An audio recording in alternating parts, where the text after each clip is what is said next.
មានអ្នកជំងឺម្នាក់ក៏បានសួរខ្ញុំថាខ្ញុំអត់ឈឺផងគួរតែទៅពេទ្យចាយលុយដើម្បីពិនិត្យសុខភាពដែរអត់បាទនៅក្នុងវីដេអូមួយនេះខ្ញុំនឹងបង្ហាញអំពី3ចំណុចដែលអ្នកនរគ្នាគួរតែចំណាយលុយបន្តិចបន្តួចដើម្បីវិនិយោគទៅលើសុខភាពរបស់យើងទី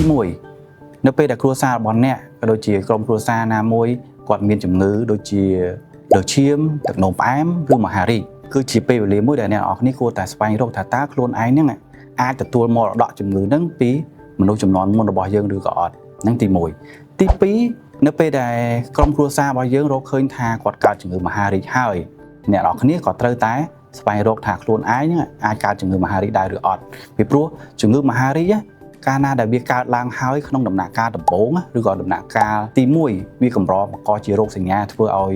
យើងឈឺឬក៏អត់ស្រួលខ្លួនណាដូច្នេះនៅពេលដែលអ្នកនរគ្នាចំណាយពេលវេលាក៏ដូចជាលុយតិចតួចដើម្បីរកជំងឺនោះវានឹងអាចធ្វើឲ្យអ្នកសន្សំពេលវេលាក៏ដូចជាអាចព្យាបាលជំងឺនោះបានទាន់ពេលវេលាផងដែរ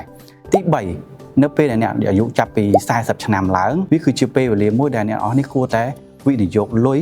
ទៅលើសុខភាពពីព្រោះថាវ័យប៉ុណ្ណឹង